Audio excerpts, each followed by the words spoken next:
నాగావళి నది ఉధృతంగా ప్రవహిస్తూ ఉండడంతో విజయనగరం జిల్లా కొమరాడ ప్రాంతంలోని గ్రామాలు జలదిగ్బంధంలో చిక్కుకున్నాయి. దీనికి సంబంధించిన సమాచారాన్ని మా ప్రతినిధి నాగరాజు అందిస్తారు.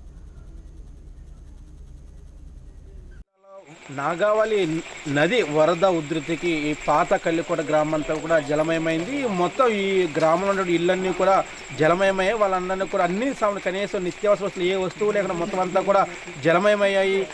కనీసం వాళ్ళు తినడానికి తిండి లేదు, తాగేందుకు నీరు లేదు. అసలు వాళ్ళందరూ కూడా బిక్కుబిక్కుమంటే ఒక ఎత్తైన ప్రదేశంలో వాళ్ళందరూ కూర్చున్నారు. వాళ్ళు అసలు రాత్రిపూట అయినా కూడా ఎప్పుడు తమ ప్రాణాలు అరచేతిలో పెట్టుకోవాలని అలాగే జీవిస్తున్నారు. అసలు వాళ్ళకి ఎలాంటి ఇబ్బందులు ఎదురవుతున్నాయి, వాళ్ళకి అసలు ఎవరైనా వచ్చి పలకరించారా, వాళ్ళు ఏం తిన్నారు, ఎలా ఉన్నారు అని చెప్పి మనతో పడిందా చెప్పండి. మీరు ఈ నాగావళి నదికి సంబంధించి ఉధృతంగా వస్తున్నా, మీరు ఎందుకు సురక్షిత ప్రాంతం వెళ్ళలేకపోయారు?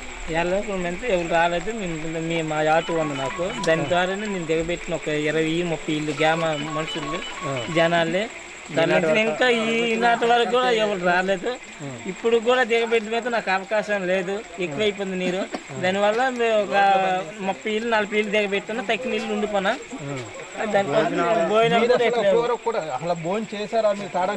నీరు లేదు, భోజనం లేదండి, ఏంటి ఇవ్వలేదు.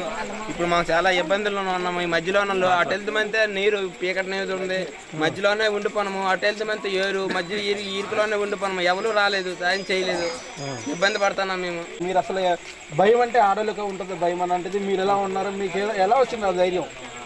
ఇంతవరకు కూడా ఆఫీసులు కూడా పట్టించుకోలేదండి. ఇరువైపులా కూడా నీరు కమ్మేసింది, అక్కడ వెళ్ళడానికి కూడా అవకాశం. కొందరు వెళ్ళిపోండి, తక్కువ నీరు వచ్చేటప్పుడు వెళ్ళిపోయారు. మరి తర్వాత ఏమో తగ్గుతుందేమో అలా చూసాము. చూస్తే మరి అది తగ్గడం లేదు.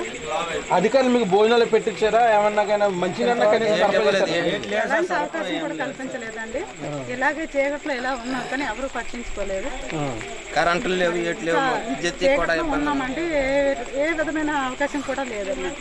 చాలా మంది మంచాలు లేవు, అదేవిధంగా నిత్యావసర వస్తువులు కానీ అన్ని కొట్టుకుపోయి ఎలా మీరు మళ్ళీ రికవర్ అవ్వాలంటే 2 రోజులు కావాలి. ప్రతి ఒక్కటి కూడా నీటిలో కొట్టుకుపోయిందండి, ఏమీ లేదు, అవకాశం లేకుండా ఉన్నాము. మీకు సంబంధించి మీరు ఇప్పటి వరకు పండించుకున్న పంట చూసామంతా కూడా జలమయమైపోయింది. మీ ఇంట్లో నిత్యావసర వస్తువులన్నీ కూడా జలమయమైపోయినాయి. అసలు ఇవన్నీ అయిపోతే మళ్ళీ మీకు ఎలాగా తినడానికి ఎలాగా, మిమ్మల్ని ఎవరు అలా పట్టించుకుంటారు, మీకు ఏంటి భవిష్యత్తు ఎలా ఉండదు? మరి ఎవరు లేదండి, మరి ఇది తీసుకెళ్ళడానికి మాకు ఎవరు లేకపోతే గేట్ పట్టించుకోవాలి, ప్రభుత్వం ఇంకా పట్టించుకోవాలి. చర్య తీసుకుపోతే మేము ఈ నట్టేట్లు ఉండి మునిగిపోవడమే మనకు, ఏట్ లేదు. వీళ్ళందరూ కూడా చాలా బాధపడుతున్న విషయం. మనకి వీళ్ళు చూసుకున్నాం, మన విజువల్స్ లో చూసుకోవచ్చు. వాళ్ళకి ఏది కూడా నిత్యావసర వస్తువులు లేవు, అదేవిధంగా బట్టలు లేవు, మంచాలన్నీ కూడా జలమయమైపోయినాయి. కనీసం కోళ్లతో సహా వీళ్ళు పెంచుకున్న వస్తువులతో మొత్తం అన్ని కూడా జలమయమైపోయాయి. వీళ్ళ పశువులు కూడా ఈ వరద దాటి కొట్టుకుపోయినని కూడా చెప్తున్నారు.